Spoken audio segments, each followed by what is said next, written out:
Assalamualaikum warahmatullahi wabarakatuh. Yang saya hormati dosen pengampu mata kuliah studi Dynamic Assessment, Bapak Profesor Kartono MPD dan Bapak Dr. Masrukan.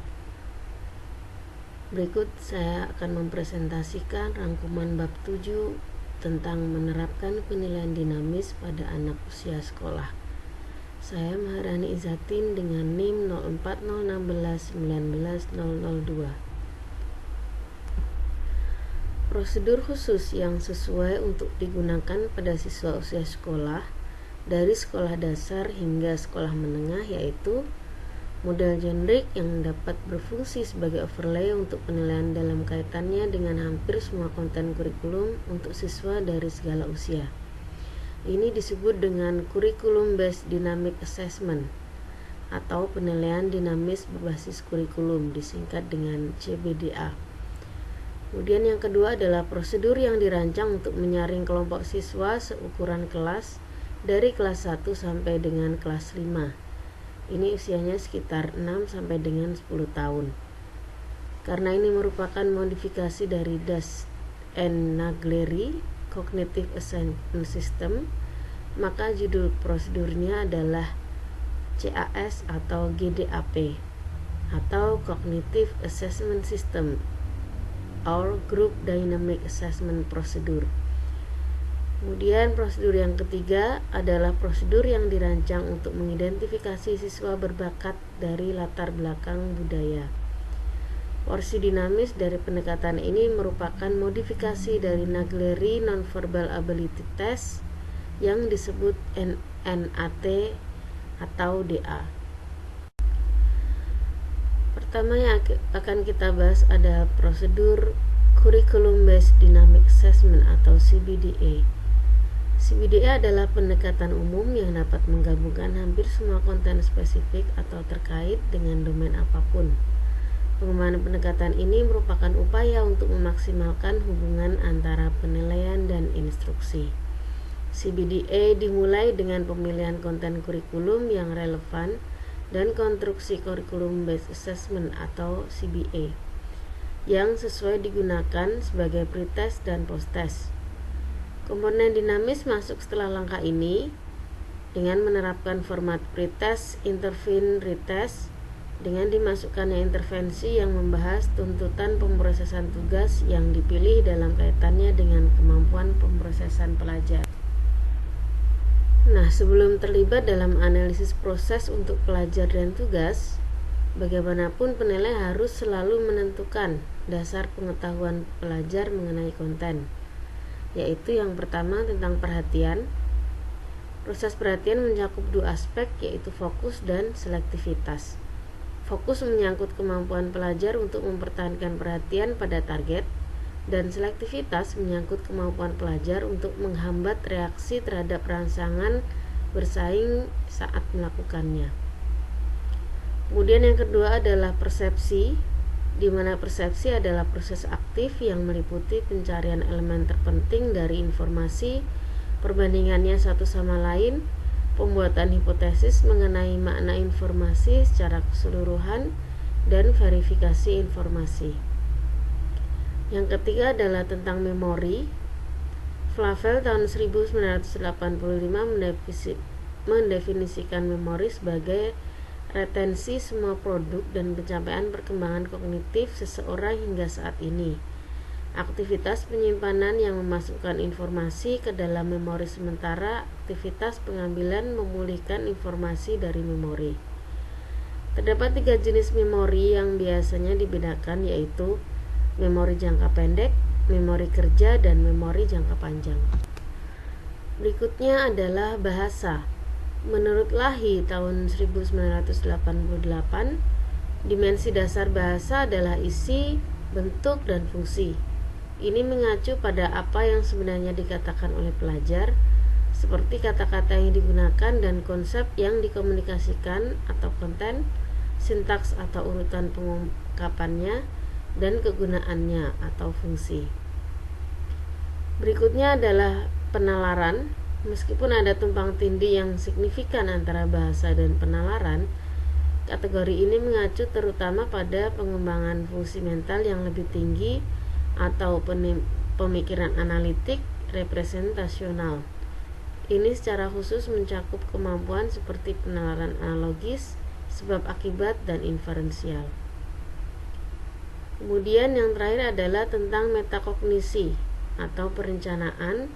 Menurut Luria tahun 1966, seseorang menciptakan niat, membentuk rencana dan program tindakannya, memeriksa kinerjanya, dan mengatur perilakunya agar sesuai dengan rencana dan program tersebut. Akhirnya dia memverifikasi aktivitas sadarnya, membandingkan efek dari tindaknya dengan niat aslinya, dan mengoreksi kesalahan yang telah dibuat. Prosedur berikutnya tentang sistem penilaian kognitif atau prosedur penilaian dinamis kelompok. Sistem penilaian kognitif atau penilaian dinamis grup prosedur disingkat dengan CAS atau GDAP dirancang oleh Leeds dan Greenberg pada tahun 1997 sebagai alat evaluasi program untuk Cognitive Enrichment Network, proyek tindak lanjut. DAS atau Naglieri Cognitive Assessment System yang didasarkan pada teori neuropsikolog Rusia Alexander Luria dipilih sebagai model inti yang sesuai. Karena CAS dirancang untuk administrasi perorangan dan merupakan prosedur normatif yang terstandarisasi, maka perlu dilakukan modifikasi yang akan memungkinkan administrasinya untuk kelompok anak-anak seukuran kelas, dan untuk menambahkan intervensi untuk mengubahnya menjadi pendekatan penilaian yang dinamis. CAS mengetuk 4 area utama pemrosesan mental yang dijelaskan oleh Luria, yaitu perhatian, perencanaan, berturutan, dan simultan, dengan 4 subtes untuk setiap proses. Intervensi yang dilakukan terhadap perhatian. Kegiatan ini melibatkan puisi sesuai usia. Puisi ini dibacakan 3 kali. Pertama, untuk membiasakan siswa dengan puisi tersebut. Kedua, meminta siswa untuk mengangkat tangan setiap kali mereka mendengar kata yang telah dipilih sebelumnya. Dan ketiga, mengangkat tangan setiap kali mereka mendengar suara yang telah dipilih sebelumnya.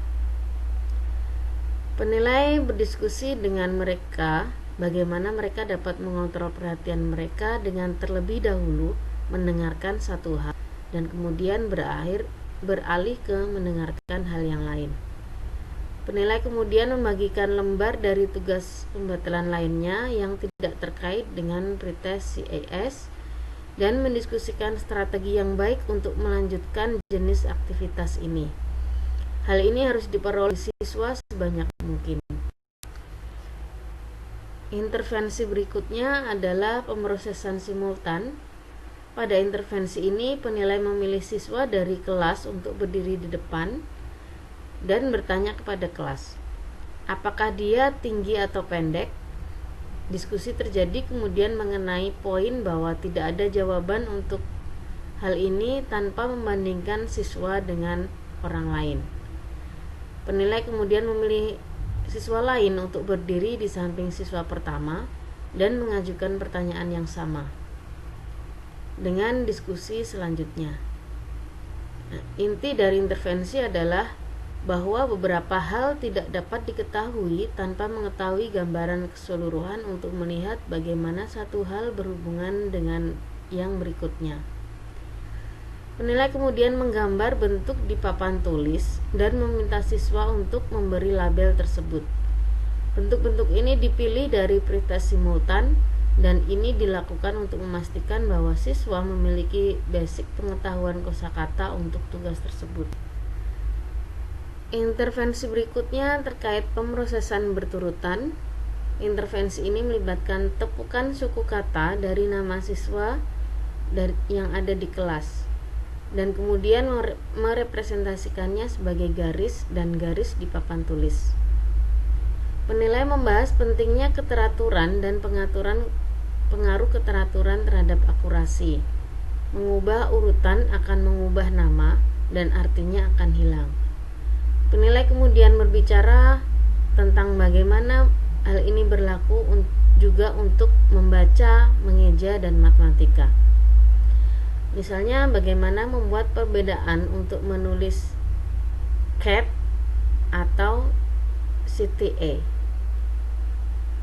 atau 49 versus 94, atau kalimat please put the book on the chair versus book put the please chair on. Intervensi untuk perencanaan. Pada intervensi ini, halaman kertas perlu dibuat untuk tugas ini dengan tujuan meneliti strategi paling efektif untuk setiap siswa. Halaman kertas harus memiliki gambar kecil hewan di bagian atas dengan kode nomor yang ditulis untuk setiap hewan di bawah hewan tersebut. Misalnya nomor 1 sampai 5. Kemudian gambar hewan-hewan ini dengan ruang kosong ditempatkan di bawah kertas dengan cara menunjukkan rencana yang terorganisir untuk dilanjutkan. Para siswa diberikan 2 salinan dari halaman ini dan diskusi terjadi kemudian mengenai strategi terbaik yang digunakan untuk mengisi kode. Harus ada 2 strategi dasar yang diturunkan dari diskusi ini. Siswa kemudian diminta untuk mencoba strategi pertama pada makalah pertama dan strategi selanjutnya pada makalah kedua. Mereka diberikan waktu 30 detik untuk setiap lembar dan kemudian menghitung hasilnya sendiri. Ini diakhiri dengan diskusi tentang apa yang paling berhasil dan kesimpulan umum bahwa mereka memiliki strategi ketika ada banyak pekerjaan yang harus dilakukan dan strategi tersebut dapat membantu. Proses penilaian dalam prosedur ini karena CES atau GDAP melibatkan modifikasi CES, norma CES tidak dapat diterapkan. Meskipun demikian, mungkin berguna untuk merujuk pada informasi normatif dalam kasus nilai pretest siswa yang berprestasi di tingkat rendah dalam hubungannya dengan teman sekelasnya sebagai cara untuk memperoleh perspektif mengenai tingkat risiko mereka dalam kaitannya dengan populasi nasional. Hal ini harus dilakukan hanya terkait dengan pengambilan keputusan tentang rujukan tindak lanjut daripada untuk tujuan melaporkan skor. Berikutnya akan dibahas tentang beberapa penelitian yang telah dilakukan. Yang pertama adalah studi Leeds dan Greenberg tahun 1997 dengan 75 siswa pendidikan reguler kelas 1 pedesaan. 3 dari 4 skor post-test berkorelasi secara signifikan dengan skor tes prestasi membaca standar, yaitu perhatian, simultan, dan berturut-turut. Sedangkan tidak ada korelasi yang signifikan dengan skor pretest. Kemudian penelitian yang dilakukan oleh Leeds, Jepsen, dan Miller pada tahun 1997 menyelidiki hubungan antara skor CES atau GDAP dan nilai membaca dan matematika standar dengan 66 siswa dengan berbagai cacat fisik dan mental. Rentang usia untuk penelitian ini antara 11 sampai 21 tahun. 3 dari 4 subtes, yaitu perhatian, berturut-turut, dan perencanaan, menunjukkan perolehan pretest ke post-test yang signifikan. Pretest dan post-test untuk semua subtes berkorelasi sangat signifikan dengan skor membaca dan matematika. Attention post-test adalah prediktor terkuat untuk membaca dan matematika. Penelitian berikutnya dilakukan oleh Jepsen dan Leeds tahun 2000. Mereka menyelidiki reliabilitas dan validitas CES atau GDAP dengan populasi yang sama seperti dalam studi Leeds, Jepsen, dan Miller tahun 97. Kinerja 26 remaja yang pernah mengikuti penelitian sebelumnya, yaitu pada penelitian Leeds dan Jepsen tahun 97, dibandingkan dengan hasil 22 remaja yang tidak berprestasi sebelumnya.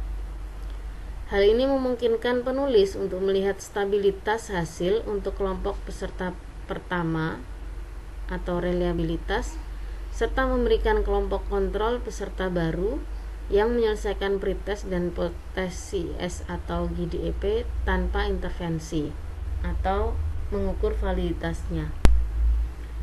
Prosedur ketiga adalah untuk mengidentifikasi mahasiswa minoritas berbakat dengan menggunakan asesmen dinamis. Peneliti Leeds dan Makrin tahun 2001 dengan bantuan 2 mahasiswa pasca sarjana mengatur prosedur screening.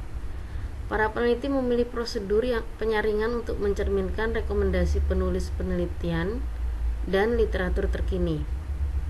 Prosedur ini memberikan masukan ke dalam proses identifikasi oleh semua pihak terkait termasuk guru, orang tua, dan teman sebaya. Berikut merupakan instrumen yang digunakan di dalamnya.